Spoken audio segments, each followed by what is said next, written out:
Hello world, my name is Tim Ruswick and I'm with Rick Davidson. Rick, what's going on, dude? Excited to talk to you, Tim. And we're trying to get it started before this game's audio. We tried so quick. We're going to be talking about what makes it work, and we're playing Ape Out by Gabe Cusillo. So if you can hear a rumbling, that's not our microphones. We've just spent the last 5 minutes trying to track down why our microphones are broken. It's the game. It's not me. It's the rumbly of the gorilla that we're gonna... The first thing I love here, Tim, just first, and I haven't seen this game at all, know nothing about it. Me either. I love the shimmering. It's so easy. Like, technically, it's easy just to probably have, I don't know, assets in there, 2 or 3 different assets, or maybe there's some sort of programmatic wobbling of it. Immediately there's motion and movement, and it looks a little bit like an old school film projector, if you know what I mean. People say things like, oh, you can't make a unique indie game in 2020, but look, you could just do something like this, right? This is aesthetically distinct, and that just makes you stand out. It doesn't really matter what we're going to find out, what kind of game this is. I've never played it. I don't know, but I've seen this game 1,000 times in 1,000 places. And I want to find out what so one of the things, what makes it work, if you're sitting out there at home, you're saying, how do I make my game work? The very first, like within 10 seconds, you and I are looking at this and going, oh, that's a bit different.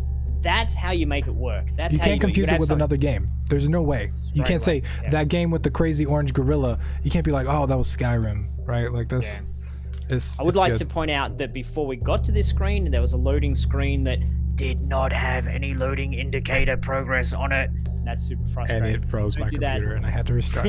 But we're going to talk about what makes it work, not what makes it freeze up your computer. Exactly. So should I join? Let's play it. Go? Let's do it. Yeah, play it. All right. Go. Ape Out. I'm assuming there's some... Look at that. That's so cool. That's just switching between maybe 5 different images, just makes it look like it's all swirly and animated. It still feels like all part of the same thing. It still feels artistically coherent. And there's still no damn loading progress bar. That looks cool. That looks old, like an old 70s Western movie. Yeah. I like it.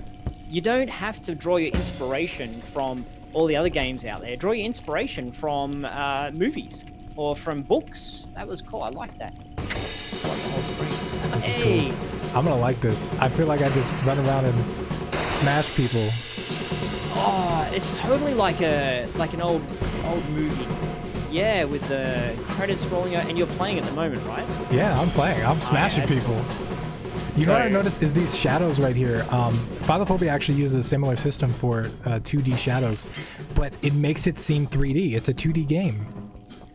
I think it's 2D. Really? I don't know. I think it's 2D with the 3D shadows. I could be wrong about that. We'll see. It's so distinct though. Like you can't. Look at this. I think Okay, I died. I'm not very good at video games. Okay, that's cool, man. Oh, and did it just show you the whole level? That's interesting. In a quick way. I restarted.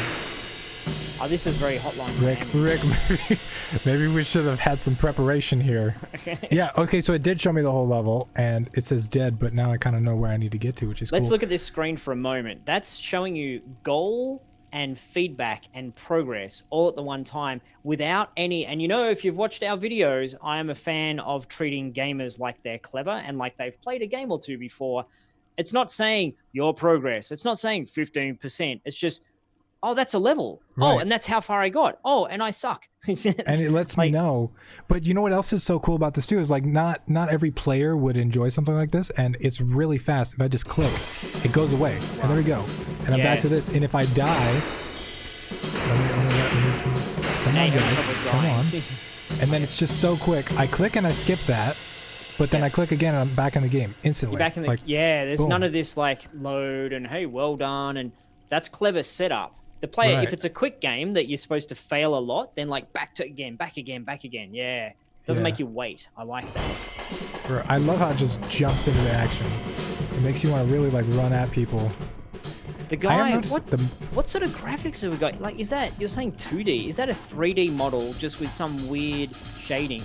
Oh, I've only just realized it's an ape. God, I'm an idiot. So yeah, okay. It's called an Ape ape. Out. Because I didn't. Orange I'm like, weird person out. it's a blob. Yeah, why is that person running weird? Oh yeah, it's an ape. Okay. I feel clever figuring that out. You're just only 5 minutes into. You get to play. I think you're escaping from some kind of scientific experiment or something, and you're just really mad at the scientist. It doesn't really matter at this point. I just know I run at people and I smash them into the wall, and I'm having fun. Like if you think you need all kinds of crazy setup and story and lore, look, I'm having fun just with an orange blob running towards a scientist with guns. It's what's just. Are you using WASD to move? I'm using WASD and then I'm using the mouse to aim, and I really love that. I didn't notice that. There's no gun. It's just smashing. Oh, and it shows you where you ran. Yeah, it shows you like the path you take. That's really cool. That's a nice little detail. These are little features because it's from a genre perspective. It's a top-down shooter, right? Well, you're kind of not shooting at the moment. You're just punching, but it's Aping. got a little bit of that stealth aspect in there. What genre would you call this? I'm struggling for the right name. Well, I think that's what makes it cool when you can't say it's a platformer. Exactly. You know? What's Hotline Miami? Sure. What's that genre? Like the smash, I don't know, top-down shooter, twin I think stick top-down shooter. This is a good like.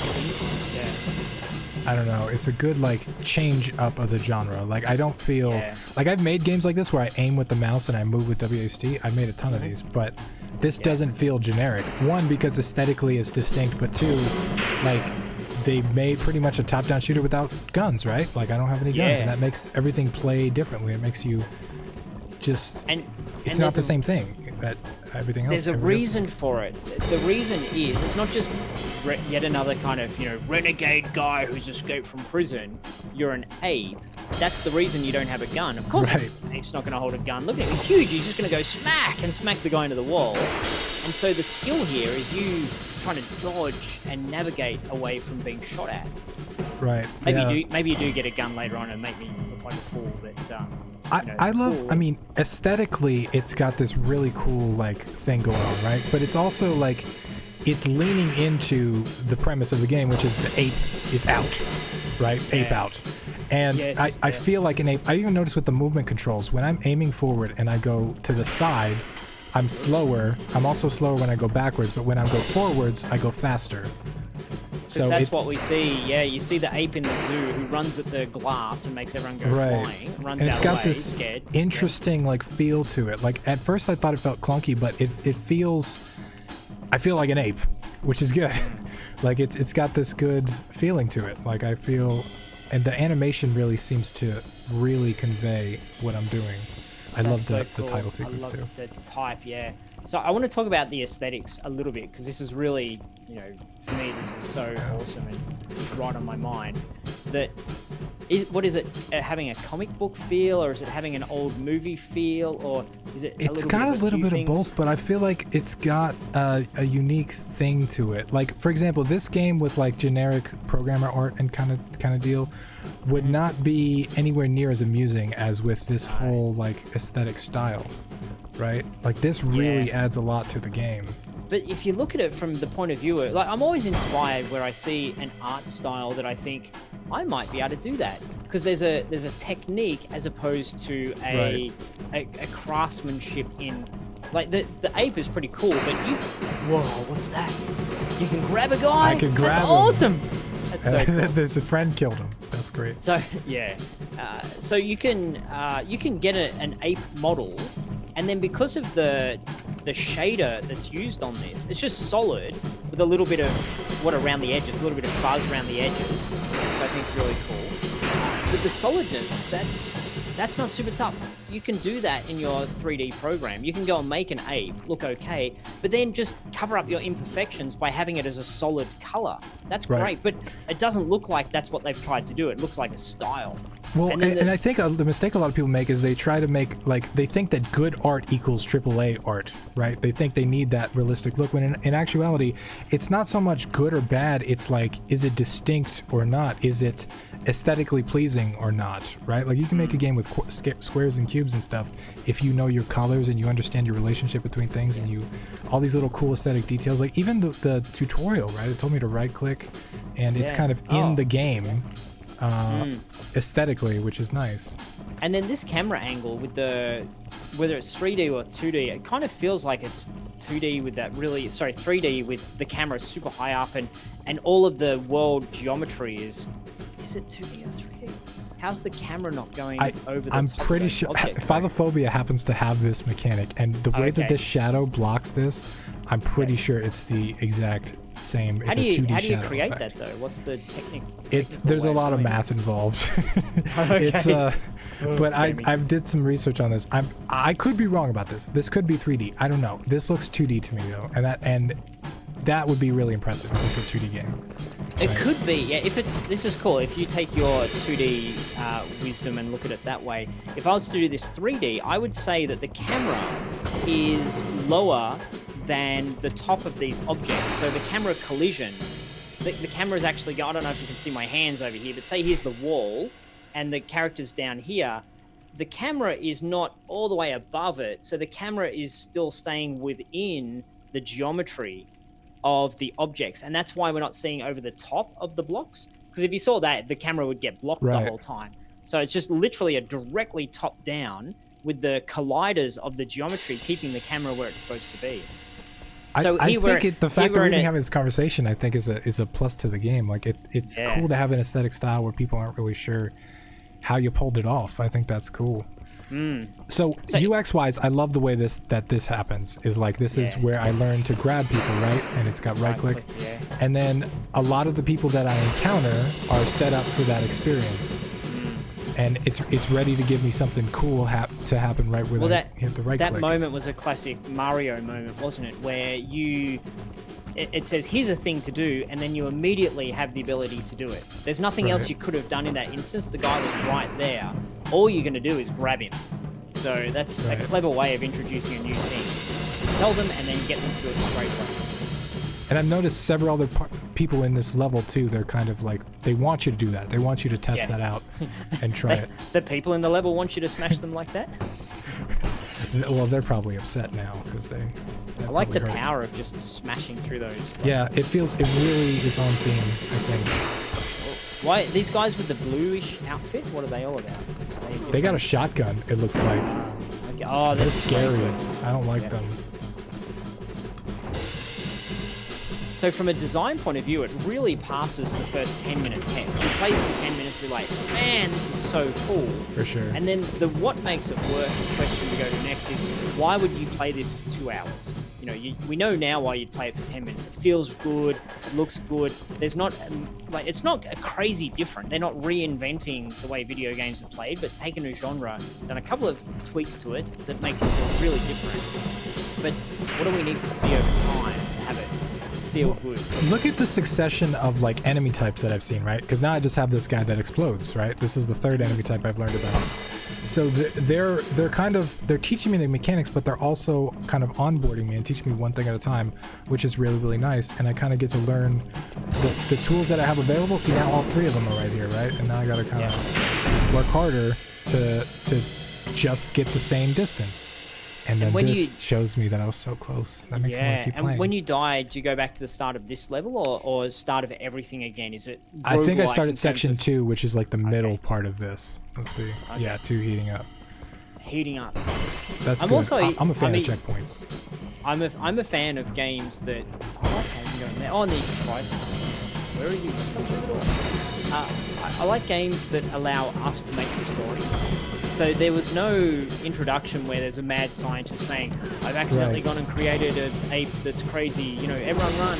We often think that story needs cutscenes and it needs backstory and names of people and characters, but the character is the ape. We've got the baddies that the ape doesn't like. There's some sort of facility. Like, we're building the story just by the visuals. It's the old classic, show them, don't tell them. Well, I think really there's a lot of story here, though, too. And so it's like, you're an ape, right? You started out in a cage, and you got all these guys with these white uniforms and guns that are trying to shoot at you. So like, Whoa. there's some subtle stuff there that is being told. There's a lot of like environmental storytelling and like the way that the art assets are using and stuff like that. But I agree with you. I like when you can create your own kind of story, and I think it's more interesting that way. Like that was the first thing I said. Like, oh, these people probably experimented on me, and now they deserve it, right? And it's Whereas if it was if they made up the story and it was something I didn't necessarily like, maybe I wouldn't have resonated with the game as much. But the fact that I can make up my own, you're filling in the blanks, aren't you? Right. Like for me, I might look at it and go, oh, the ape is some sort of genetic modification. You might look at it and say it's an ape from the wild that wants to get back home to wherever it needs to go. But either way, we're consistent in ape is the goodie that's been held against its will, and these baddies with the guns that are trying to get us are our enemies. So yeah, it's cool. I like these little sections in between levels too. It's kind of like a chill. Okay, nobody's trying to shoot me. Nobody's trying to kill me. And these also act as checkpoints, I believe, too. It's like section 2 and section 3. And do you have any kind of health indicator? Like you seem to have been getting shot a couple of times before you die, but how do we know that? That's interesting. There's no UI at all. There's nothing other than this indicator right here of where my mouse is. There's no health. I don't really know, but at the same time, like, it doesn't seem like I care about that. Like that's not what the game is about, you know? Like it's not about health management. It's more about just running at dudes and smashing them into pieces. Splat the nice gratuitous blood. I honestly think like a health bar or something would slow this game down, you know? Yeah, like, it's not needed. It fits in with what we're trying to give to the player, which is, hey player, you figure it out. Right. We haven't told you who you are or why you're here. And if we went and showed you your health, then you would have the answer already. You wouldn't feel as smart figuring it out. But here, you're like, ooh, grab. Oh, I get to. He's so strong. I gotta keep like smashing it. Okay, well this is the answer to how do we keep the player interested in hour 2. Just that. It's there's enough interesting stuff that keeps happening. It happens at a rate that makes you want to continue, right? Like these are simple mechanics. So if you just kept putting me in rooms with the same guy over and over again and they were the same thing, I'd probably get bored. But like this game is doing a really good job of like, oh, you mastered that? Okay, well try this. What's our pacing? We could go back and watch our video and calculate it exactly, but it feels like it's every 5 minutes there's a new thing. Just anyone out there who's saying, but how often do you do it? 5 minutes of gameplay gives you a new, sneak from behind the guy, pull the lever thing, those little doorways you can go into, the doorways that you can smash. Maybe it's a little bit sooner than that. It's been every 3 to 5 minutes. I would say we're about 17 minutes in the video, and we've probably seen 5 or 6 of them. 5 or 6, yeah. Well, let's see. That was one. Let's just measure how long it takes to get to the next one, and then conclusions. There's probably been a dozen of these things that we haven't quite noticed because we haven't stopped and looked at them. But you know what I'm noticing too is as I go forward, I seem to be gaining momentum as well. Like the game is encouraging me to just run around like a crazy ape. It doesn't want me to constantly stop and wander around corners and stuff. It just wants me to just keep running. It's rewarding you for being courageous. Right. Okay, and then that feature they just showed us, they've given it to us a second time after about 2 minutes. That felt good. If it's like, here's a new thing, and then you do it 7 times in a row, then you get bored of it. And you can carry it as a shield, maybe. Oh, let's try that. That better work. Combining mechanics. There we go. Is awesome. Okay. And I can throw it at them. Yeah. I would call this. That's the new thing. Why does this game work? That's a brilliant moment. Well done to the developers. They showed you a thing you can do. Grab the guy. Then a few minutes later, they showed you a thing you can do. Bust the door off. And then a minute later, they showed you a way that you could bust the door off and use it as a shield, therefore combining the two things and giving it meaning to it. And if they introduce another mechanic later on where you can grab it, hold it, and do something else with it, then it's layering mechanics on top of each other. And you're not feeling like, I learned the thing, I can do the thing, ho-hum. Well, you know what's so cool about that too is I felt like I did that. I didn't feel like the designer did that. I felt like I figured that out. I'm smart. Yeah, you did figure that out, Tim. Well it was all me. You're so clever, Tim. I think that's what good design is, though. It's making the player feel smart. Feel making smart, them feel yes. interested. Don't tell them all the answers to it. Let people figure it out. That's a mistake. We're A lot of stop mobile making games games make. for someone's grandmother. I'm just, mobile games. Don't get me Oh, started. he's good. Oh, he exploded. Oh, he's here. That's another thing. Visual feedback, visual and auditory feedback. Like the beeps, like I can't really get that confused. Like I don't think he's gonna get on a surfboard or like teleport out of here, right? Like beep, beep, beep, beep, beep. Oh, yeah, maybe he's gonna cooking explode. in the microwave. Why is he putting 15 minutes into the microwave? Yeah, it leans on existing knowledge, and game dev does what's called affordances, which allow me to take my existing knowledge of, well, bombs sound like that. They go beep, beep, beep, and then they explode. And you don't have to tell me that because I've learned that from movies and TV and other things my entire life. Yeah. And then they put them in the game. It makes something really easy to understand. Okay. Another new feature. Yeah. Oh, and different guys. That was after about 2 minutes, I reckon. The pacing is great. If you've got the content to support it, sometimes you've only got a couple of features. You can't have a new feature for 2 minutes, but that was just the pacing is fantastic. Lights. I'm very into this game. Yeah. This game has like slowly given me little pieces. Like we were talking before we started video about how I like depth, but I hate complexity. And I think that's a mistake a lot of games make is they start too complex. Yeah. This game gave me one button, run at them with an ape, and smash them. And now I feel like I'm actually, like I've got a whole tool set and I've got an understanding of the mechanics and the movement. Oh. I don't know why exactly I'm smashing everybody, but... Oh, end of side A. Oh, okay, we're getting clues on kind of the little pieces. Inspiration for... Is it We're going to see a cutscene? Or no, I feel like cutscene would be off-brand for this game. Yeah. Yeah, it really is. I think it's like an old record, a record from the 70s. You just flipped it from side A to side B. Right, or like one of those Anyone who's tapes. never seen a record is under the age of like 20. It's like, a record? What are they? Flip them? What do you mean? Oh, the elevator came up. That was cool. You know what's cool as well, just from I'm looking at this with my production hat on, is the transition we made before. The flashing lights came on. That's cheap to develop, just, a bit of flashing lights. Then they just switched the color of the ground from whatever to red, and the color of the guys from white to black. Or whatever color they were, the blue top guy. It's exactly the same, but it feels so different because of that holistic color change. That's a really cheap way to get depth out of your game and create variety. I think I can do something with that. You grab that thing. Oh, that's what we were talking about before. The grab it, hold it, walk with it. Oh, I'm gonna kill cool. a generator. And look how strong they're making you feel. It's like really. See, the pacing in this game is fantastic. Yeah. Oh, and like look, now they got flashlights. Flashlights. Oh yeah. And this the fuzzy shading around it as well. I mean, so if you're watching this, if you're working on a game, don't just make your cone of light like everyone else's cone of light, where it solidly lights the world. They've gone and made a fuzziness to it. It's reflecting off the walls, and there's a distortion. Beautiful. Well, and this is just, okay, like everything we experienced so far, not only have fantastic pacing, beautiful aesthetic, but like the main thing that I love about this game, the main thing is I'm going to come away from this, right? And every time I talk about this, there's no way that I could ever possibly confuse this with another game, right? Like I play a lot of indie games that unfortunately are forgettable and they come off as generic because they don't put in details, and it's not even just aesthetic details, but aesthetic is a huge part of that, right? This game is so distinct. It doesn't even have to be crazy, unique, and groundbreaking mechanics, right? It's just distinct.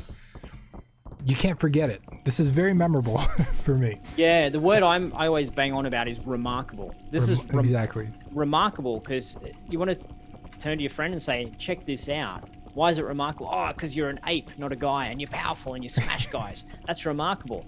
Just if you have a video, if you're out there trying to promote this game and market this game, and someone sees the 10-second video, they'll be like, that's different, that's remarkable, that's unusual, that's interesting. Yeah. So if I was, sorry Tim, I was going to say, if I was to go about developing this sort of game to make it remarkable, I'd start with, I'm a gameplay guy, so I would start with my mechanic. I'm like, what would be cool? It'd be an ape. I've got this idea, an ape. So prototype an ape running around and smashing stuff and just only focus on that. Don't focus on how it looks, don't focus on sound effects, nothing else, just running around, smashing dudes in a grey box kind of place until it feels good to run around and do that. Then next I'd say, cool, I had this idea to have a different sort of camera. okay, let's play around with the camera, get that feeling good. And then after I've done those couple of things, I would then start to play around with visuals. Okay, how can we make it look good? And that's how I would layer these innovations or these iterations on top of each other. But I like to start with the gameplay moment. And if you can't get this ape running around feeling awesome, don't ship your game. Don't try to launch your game. Don't try to finish your game. You've got to get that just feel of it feeling really good. That's my belief on what everything builds from. That's just my style. Someone else might start with a really visuals. good point though too is like these mechanics match the theme really, really well, right? Like I feel like an ape. Right, I don't know what came first, the mechanic or the theme. That's a chicken and egg problem, right? Chicken or the ape, like, yeah. I feel like an ape, right? If I were to be like a dog or something, running and pushing people into the wall would not feel right, right? Yeah, but an ape, yeah. I'm like, oh, I've seen that in plenty of movies. I've liked to run at people and push them in the walls. That feels like something an ape would do. So I think there's also a way to research who should your character be. Like, how can you stumble across? Because I can't remember another game where you control an ape, and it's like, why not? It's now you see it. It's like, oh, it's obvious. This is really cool. Why has no one done this before? Part of it is because people just think it has to be a dude. Have to have a dude running around. Or maybe it's a lady to make it different. Or maybe it's a robot. Those are things that have been done before. How would you discover this? Read comic books, watch videos, watch movies. And if you're watching a movie, say, and the character is an ape, and there's a powerful moment to it, just pay attention and say, how would that work in the video game? You watch a YouTube video where, I don't know, where the elephants chase the safari trucks, and the people on the safari trucks are like, holy crap, get it in reverse, because the elephant or the rhinoceros or the hippopotamus is swimming in the water. Those are ways that you can take that moment of inspiration and be like, there's so much emotion in that moment of the guy on his boat trying to get away from the hippopotamus that's swimming after him. Maybe there's something in that for a video game character. But that's fantastic too, though, because you can get inspiration outside of games, right? You can get it from movies and books and life experiences and travel and all kinds of stuff. And I think some of the best games come from, like this. I can totally see this game coming from, what would it feel like to play as an ape trying to escape some jail cell or something, right? Like, this is fantastic. Whereas, like, if you said, I want to make a top-down platformer or top-down shooter, right? What you might come up with is completely different. Yeah. Like I remember listening to a podcast by the creators of FTL, and they said that how they came up with FTL was they wanted to make you feel like you were Captain Kirk sitting in charge of the starship. Turn on the shields, divert energy to the weapons, stuff like that, and that's how that game makes you feel. Yeah, totally. So that could be the way that you start your game. You're sitting there, you're like, well, I've tried this game and that game. I want to work on a game. I want to work on the game that I'm proud of and that I launch. Oh, wow, that's cool. That's cool and different. Whoa, and the lights changed. And then I died. And then you died. Rick, I forgot we were making a video for like 2 minutes. I was really into this. That's a good sign. It's a good sign. I was like, But if you get there and say, okay, I'm going to think about my character. Just start with genre and character. It's a top-down thing, and just look at everything. Write down a list of 100 different characters. The character could be a molecule. The character could be a boat. The character could be, a leaf, a cat, a dog, whatever. Write as many things down. Go crazy. Go extreme. Maybe the character is a color. The character is a light bulb. Until you get to the point where something feels like that. Hang on, that's interesting. If the character's a light bulb, then what would I do? They'd be made of glass, they'd be fragile, they could blind people, they'd be very bright, you could dim them. There might be a game in that. I think that's the creative process, is narrow it down to one thing. For example, who's my character? What is my character? And then expand it to a massive list of, I'm going to brainstorm everything I can think of until something pops out that it could be remarkable and interesting.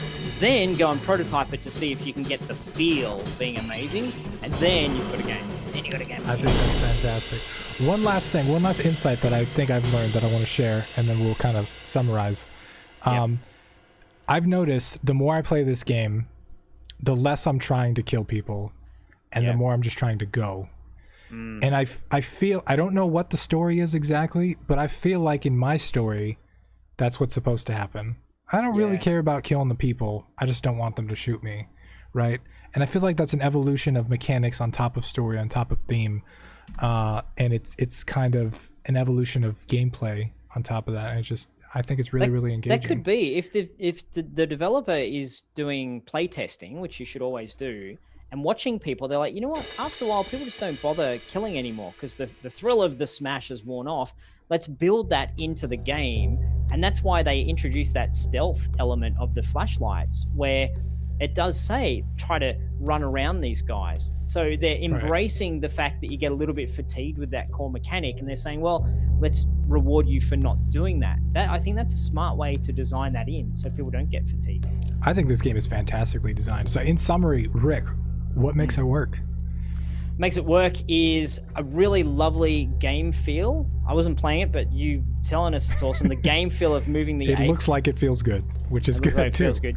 The beautiful pacing of it makes it work. The fact that it all thematically connects together. You're powerful. You're an ape. You're trying to bust out. You're against the baddies. I really like that it allows you to make up the story yourself rather than telling you here is the story, and that there's variation without having to create a lot of production scope. So just changing the colors, just adding flashlights, just adding one door mechanic. So there's a lot of easy production wins that allow the player to get another 10 minutes of gameplay, 20 minutes of gameplay. What have I missed? What else? Everything you said, I would say the pacing really is on point. The lack of complexity in the beginning, the super easy way to pick it up, like it's just so simple to pick up. You just click one button and you smash a dude, and then it slowly builds on top of that, and it does it so perfectly. Like right when I'm like, okay, I've smashed enough dudes, then it's like, oh well, you can hold dudes, right? It's like it's on point, and I think a lot of games miss the mark on that, and as a result, they lose players. But I agree. This video, I'm happy with the game, and I think we summarized what makes it work. Yeah, excellent. So as always, thanks you guys for watching the video. And if you want to see Tim and I do more of these style game design, game development, marketing kind of reviews, then let us know. Maybe even let us know what game you'd like us to have a look at. So, yeah, make sure you leave a comment down below. Leave your suggestions if you want to know what makes it work or what we think makes it work on any video. Leave those down, and make sure if you're on my channel, make sure you check out Rick's channel. If you're on Rick's channel, stay over there because it's pretty awesome. I think, and maybe check out Tim's channel as well. Awesome, All right, great everybody. stuff. See you later. Catch you later.